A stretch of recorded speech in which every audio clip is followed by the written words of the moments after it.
স্বাস্থ্য পরিষেবা, সেই স্বাস্থ্য পরিষেবা এই মুহূর্তে সরাসরি কালিয়াচক ব্রেকিং নিউজ চ্যানেলের পক্ষ থেকে একটি গ্রাউন্ড রিপোর্ট আপনাদের সঙ্গে আমি M Rahman, anchor of the Indian ground report expert, Kaliachak breaking news চ্যানেলের ক্যামেরায়। এই মুহূর্তে কয়েক লক্ষ কালিয়াচকবাসীর স্বাস্থ্য পরিষেবা কেমন হওয়া উচিত এবং কি ধরনের রূপরেখা এই মুহূর্তে আপনাদেরকে দিচ্ছে, আমি সেই সম্পর্কে কোয়েশ্চেন করে জানবো পশ্চিমবঙ্গ রাজ্য স্বাস্থ্য অধিকর্তা। This time it's so very very big breaking news. যে কালিয়াচকবাসীর একমাত্র স্বাস্থ্য প্রতিষ্ঠান শিলামপুর রুরাল হাসপাতাল, তার দায়িত্বে আপনি। কালিয়াচক হাসপাতালের সুরক্ষা নিয়ে, হাসপাতালের গ্রাউন্ডের যে একটা সুরক্ষা, এই সুরক্ষা নিয়ে বাউন্ডারি, তার চত্বরটা ঘিরে দেওয়ার ব্যাপারে একটা ডিমান্ড আমি দীর্ঘদিন থেকে কালিয়াচকবাসীর দেখেছিলাম, কিন্তু এখনো সেটা পূরণ হয়নি। সেটা আপনি কি চোখে দেখছেন? বাউন্ডারির কাজটা বড় কাজ, যেগুলো ছোট ছোট কাজ ছিল বা যেগুলো প্রিভিয়াসলি স্যাংশন হয়েছিল, আটকে ছিল, সেগুলো আমি স্যারকে বলে যে করেই হোক ব্যবস্থা করে কিন্তু চলছে কাজগুলো। যেমন যোগা ভবনের কাজটা চলছে, আর একটা আয়ুষ বিল্ডিং যেখানে হোমিওপ্যাথি ওপিডি হবে আর আয়ুর্বেদিক ওপিডি প্রতিদিন হবে, সেটা একটা সেপারেট বিল্ডিং, সেটাও 1 মাসের মধ্যে কাজ শুরু হয়ে যাবে বলেছে। কিন্তু বাউন্ডারির কাজটা এখনো পর্যন্ত বাউন্ডারি কিন্তু টাকা স্যাংশন হয়ে নেই, বাউন্ডারির কাজটা স্যাংশন হয়নি। এটা আপনি যখন ডিএইচএস স্যারকে কোশ্চেন করলেন, উনি বললেন যে এই ব্যাপারটা প্রায়োরিটির সাথে ডিসকাস করবেন। একটা রেশিও আছে, স্বাস্থ্য ব্যবস্থায় একটা রেশিও আছে যে কোন এলাকাতে যখন কতটা লোক হলে সেই মাপের হাসপাতাল কেমন হওয়া উচিত। সুতরাং এই যে রুলস, এটা আমাদেরকে বলতে হবে না, এটা সরকারি প্রোটোকলেই চলবে যে যে এলাকাতে যতটা লোক আছে সেই মাপের সেখানে হেলথ সার্ভিস দিতে বাধ্য। তো কালিয়াচকে কতটা লোক, কালিয়াচকের জনগণ কতটা আছে, সেই কালিয়াচকের জনগণের রেশিও সংখ্যা অনুযায়ী কালিয়াচকে কি মাপের হাসপাতালের দরকার।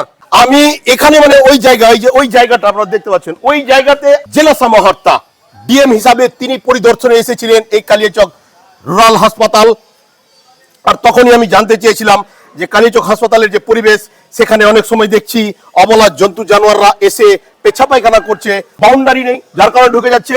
এই যে গুরুত্বপূর্ণ প্রশ্ন 2 বছর আগেও করেছিলাম, আর এখনো সেই প্রশ্নই করছি। শিলিমপুর RH কালিয়াচক 1, ভবিষ্যতে আমরা এখানে যাতে একটা ব্লাড স্টোরেজ ইউনিট, যাতে বিপদে আপদে রক্ত পাওয়া যায়, সেই ব্যবস্থাও আমরা করতে চলেছি। আমরা সামনে আপনার একটা ব্লক পাবলিক হেলথ ইউনিট, যেখানে সমস্ত রকম রক্তের পরীক্ষা বিনা পয়সায় পাওয়া যাবে, সেই ব্যবস্থাও আমরা করছি। আমাদের বিএমও সাহেবের সঙ্গে কথা হয়ে গেছে, পরের সপ্তাহ থেকে আমরা, যেহেতু অনেক আউটডোরে পেশেন্ট হয়, বৈকালিক আউটডোর আমরা চালানোর ওনাকে অনুরোধ করেছি। উনি কিছুদিন দেখে শুনে ব্যবস্থা করে দেবেন, বৈকালিক আউটডোর চলবে। পেডিয়াট্রিক্স ও গাইনি, মানে শিশু এবং মায়েদের স্বাস্থ্য নিয়ে ওপিডি হবে। স্যার, বলছিলাম যে কালিয়াচকবাসী লোকের সংখ্যার অনুপাতে যে স্বাস্থ্য পরিষেবা, সেই স্বাস্থ্য পরিষেবা পাইয়ে দেওয়ার জন্য আপনাদের যা মানে পদক্ষেপ, সরাসরি গ্রাউন্ড থেকে আপনাদেরকে অসংখ্যবার ধন্যবাদ জানতে চাইবো। আরও একটা ছোট একটা কোয়েশ্চেন স্যার, যে কালিয়াচক হাসপাতাল একটা আমি বারবার এখানকার জনগণের মুখ থেকেই শুনেছি যে তার যে একটা জমিনি বুনিয়াদি, এই যে মাটি, এই যে একটা বাউন্ডারি অল করার জন্য আমাকে বারবারও বলেছিল, আমি কোয়েশ্চেন করেছিও বারবার। এই মুহূর্তে আপনার মতো ব্যক্তিত্বকে পেয়ে আরো একবার মানে উৎসুক হয়ে উঠলাম যে জানতে চাইবো বাউন্ডারিটা এখনো হচ্ছে না, আপনি কি ভাবছেন স্যার? আমরা সিএমও সাহেবের কাছে প্রপোজাল যাক, এই সময় আমরা দেখব, সেটা আমাদের সিনিয়র অফিসাররা মিলে আমরা সেটাকে পর্যবেক্ষণ করে তাদের যদি সম্ভব হয় সেই মুহূর্তে সেটা আমরা ব্যবস্থা নেব। পরিচয়টা একটু দিতে। Director health service doctor Swapan Soren. আগামী দিনে আমরা স্বাস্থ্য মন্ত্রণালয় পর্যন্ত জানার চেষ্টা করব যে কালিয়াচকবাসীর ন্যায্য স্বাস্থ্য দাবি